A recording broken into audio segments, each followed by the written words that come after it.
শ্রীরামকৃষ্ণ আদর্শের জীবন্ত প্রতিমা সারদা দেবী জগতের মানুষের সামনে একটি মহৎ জীবন দর্শনকে তুলে ধরেছেন। আধুনিক পৃথিবীতে সামাজিক, নৈতিক ও আধ্যাত্মিক জীবনে যে সংকট প্রতীয়মান, তার প্রেক্ষিতে বলা চলে শ্রী মা সারদা দেবীর জীবনের অনুধ্যান ও আদর্শের অনুসরণ আজ একান্ত প্রয়োজন। আমাদের স্মরণ রাখতে হবে, শ্রীরামকৃষ্ণ ভাবধারা নিছক বুদ্ধি দিয়ে সৃষ্ট হয়নি, তা জগন্মাতার শক্তিতে শ্রীরামকৃষ্ণের হৃদয়ের গভীরতম প্রদেশ থেকে উৎসারিত হয়েছে। মা সেই দিকে আমাদের দৃষ্টি আকর্ষণ করে বলেছেন, ঠাকুর মতলব করে কিছু করেননি। শ্রীরামকৃষ্ণ যা করেছেন তা তাঁর অন্তর্দৃষ্টি তথা প্রজ্ঞাদৃষ্টির পরিচয় বহন করে।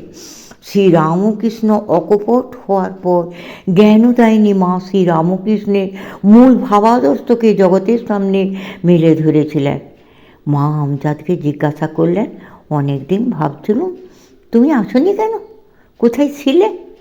সে নিঃসংকোচে জানালো, গরু চুরির দায়ে ধরা পড়েছিল, তাই এতদিন আসতে পারেনি। মা সহানুভূতির সুরে বললেন, তাই তো ভাবছিলুম আমজাদ আসে না কেন। মায়ের স্নেহ পেলেও আমজাদ চুরি ডাকাতি ছাড়েনি। মা কিন্তু সব জেনেও আমজাদকে বরাবরই স্নেহ করতেন। আমজাদকে তাঁর ঘরের বারান্দায় বসিয়ে সস্নেহে খাইয়েছেন এবং খাওয়া শেষ হলে তার এঁটো জায়গা নিজের হাতে পরিষ্কার করেছেন। ঊনবিংশ শতাব্দীতে বাংলার প্রত্যন্ত পল্লীতে এক বঙ্গললনা যা করে দেখালেন, তা বর্তমানের অতি আধুনিক প্রগতিশীল যুগে কেউ কখনো কল্পনা করতে পারবে না। দক্ষিণেশ্বরী স্বামী রয়েছেন, পাড়ার রমণীরা তাঁর সম্পর্কে তীর্যক মন্তব্য করছে। নবগৃহবধূ সারদার মন ব্যথিত হচ্ছে প্রতিনিন্দায়, কিন্তু স্বামীর স্বামিত্ব, ব্যক্তিত্ব, দেবত্ব, সর্বোপরি স্বামীর উচ্চতর জীবন সম্পর্কে কোনো সন্দেহ হয়নি সারদার মনে। তথাপি সমাজ এবং লোকাচারের খাতিরে চলেছেন স্বামী সন্দর্শনে।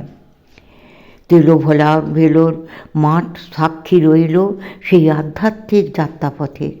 দস্যু দম্পতি সম্মুখে দাঁড়িয়ে, সামান্য যা কিছু সম্বল আছে তাও বুঝি এই দস্যু সম্পত্তি হরণ করে নেবে। পরবর্তীকালে মা বলেছেন, মলয়ের হাওয়া বইছে, এবার বাঁশ ও ঘাস ছাড়া যার ভিতরে একটু সার আছে সেই চন্দন হয়ে যাবে। কিন্তু মায়ের সান্নিধ্যে এলে বোধ করি ঘাস আর বাঁশও চন্দন হয়। সেই দস্যু দম্পতি যারা বরাবর মানব সমাজের অদৃশ্য আড়ালে থাকেন, সমাজ ব্যবস্থার সাথে যাদের কোনো পরিচয় নেই, সেই তাঁদের উত্তরণ এক নতুন পর্যায়ে। তারা প্রবেশ করলেন এমন এক ব্যবস্থার বিবর্তনে, যে ব্যবস্থায় কোনো বর্জন নেই, আছে ঊর্ধ্ব ব্যবস্থায় সম্প্রসারণ, সাদর বরণ ও অন্তঃস্থকরণ। তাই সমাজ পরিত্যক্ত ডাকাত হলেন সারদা দেবীর বাবা এবং ডাকাতের স্ত্রী হলেন মা। ডাকাত দম্পতি রূপান্তরিত হলেন প্রকৃত মানুষে। তাঁদের অন্তরের অন্তঃস্থল থেকে উৎসারিত হলো শ্রদ্ধা, ভক্তি, ভালোবাসা, মাধুর্য। তারা পেলেন এক নতুন মেয়েকে, পেলেন এক নতুন জামাতাকে, যিনি আগামী দিনের পৃথিবীর পরিত্রাতা। হয়তো দেবতারা সেদিন পুষ্পবৃষ্টি করেছিলেন, চেতনার ঊর্ধ্বলোকে দুন্দুভি বেজেছিল শঙ্খ। এসেছেন এক নতুন দেবী। সারদা মঙ্গল নামক মহাকাব্যে সারদা তিনি সালঙ্করাকারা নন, একজন পল্লী রমণী। তাঁর স্পর্শে ডাকাতের উত্তরণ ঘটে। মা সারদাকে তিনি দক্ষিণেশ্বরে পৌঁছে দেন অতি যত্ন সহকারে। আধুনিক সমাজবাদীদের কাছে এ এক উজ্জ্বল আলোকবর্তিকা। শ্রীমা সারদা দেবীর জীবন ও কর্মের নিরিখে নববেদান্তের প্রয়োগ এক বিশেষ মাত্রা লাভ করেছিল। বেদান্তের ঐক্যানুভূতি শ্রী মায়ের মানুষ লোকে অভিনব অথচ সহজ ভাবাদর্শ হিসেবে সমুজ্জ্বল হয়ে উঠেছিল। তিনি তার সর্বপ্লাবী মাতৃভাবের বিকাশের মাধ্যমে সকলকে সর্বত্রভাবে আপনার করে নিয়েছিলেন, যাহা তাকে বরাভয় দাত্রী হিসাবে প্রতিষ্ঠিত করেছিল। মা এক ভক্তকে তাঁর সংশয় ভঞ্জন করে স্বমুখে বলেছেন, আমি সত্যিকারের মা, গুরুপত্নী নয়, পাতানো মা নয়, কথার কথা মা নয়, সত্য জননী। শুদ্ধ সত্য মাতৃভাব এবং বেদান্ত ঘোষিত ঐক্যভাব সমকেন্দ্রিক এ বিষয়ে শ্রীমা সারদা দেবী স্বামী বিশ্বেশ্বরানন্দকে বুঝিয়ে বলেছিলেন। তার সন্ন্যাসী সন্তানদের তিনি নারায়ণ ভাবেও দেখেন, আবার সন্তান ভাবেও দেখেন। শ্রীরামকৃষ্ণ মহাত্যাগী সন্ন্যাসী, অপরদিকে শ্রীমা সাংসারিক বৃত্তের মধ্যে যেন আপাতভাবে বদ্ধ। সেখানে তার ভাইদের স্বার্থবুদ্ধি, ভাইজিদের পরস্পর হিংসা, ছোট মামের পাগলামিকে গ্রহণ করে নিয়ে তার জীবনযাপন। তিনি অসীম ধৈর্য সহকারে ধাত্রী ধরিত্রীর মতো জগতের সন্তানদের মধ্যে বিমূর্ত শ্রীরামকৃষ্ণের সেবায় আত্মনিয়োগ করেছিলেন। শ্রীমা তাঁর সব সন্তানকে প্রাণ ঢালা সেবা যত্ন করে বিশ্বাস্তিকা হিসাবে আত্মপ্রকাশ করেছিলেন।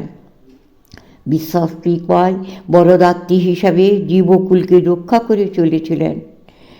শ্রীমা তার দীনতা, সহিষ্ণুতা ও করুণা সহযোগে তার দিব্য জীবন যাপন করেছেন। আজও তার জীবন বিনার মধুর ঝঙ্কার জাতি, ধর্ম, বর্ণ নির্বিশেষে সকলের হৃদয়কে নন্দিত করে শান্তির পথে পরিচালিত করে চলেছে। জগতের কল্যাণের জন্য শ্রীরামকৃষ্ণের ধ্যানালোকে উদ্ভাসিত চৈতন্যময়ী সত্তায় রক্ত মাংসে গড়া সারদা প্রতিমার রূপ পরিগ্রহ করেছিল। শ্রীমা সারদা দেবী শ্রীরামকৃষ্ণের জীবন সাধনার সিদ্ধি বিগ্রহ। প্রকৃতপক্ষে তিনি রামকৃষ্ণ ভাব আন্দোলনের প্রাণকেন্দ্রে অধিষ্ঠিতা সর্বনিয়ন্ত্রী। কালী, লক্ষ্মী ও সরস্বতী রূপিণী অভয়া ও বরদা শ্রীমা সারদা দেবী শ্রীরামকৃষ্ণ কল্যাণ যজ্ঞে আত্মসমর্পিত। আমাদের মনে রাখতে হবে যে সনাতন ভাবধারার সাথে সংস্কার মুক্ত জীবন দর্শনের সমন্বয়, এটি মায়ের জীবনচর্চার মূল সুর। শ্রীরামকৃষ্ণের মতোই মায়ের জীবন বিনার মূল তন্ত্রীতেও রয়েছে সমন্বয়। তিনি শ্রীরামকৃষ্ণের সহধর্মিণী, সহমর্মিণী, ব্রতচারিণী, কিন্তু মাতৃসত্তার সাথে কোনো রকম আপোষ করে নয়। সেটা স্বাভাবিক। শ্রীরামকৃষ্ণও তো বলেছেন যে মা মন্দিরে আছেন, তিনি এই শরীরের জন্ম নিয়েছেন ও বর্তমানে নহবতে বাস করছেন, আর তিনিই এখন আমার পদসেবা করছেন। শ্রীরামকৃষ্ণের কাছে শ্রীমা ছিলেন ভবতারিণীর অপর রূপ। সমাপ্ত।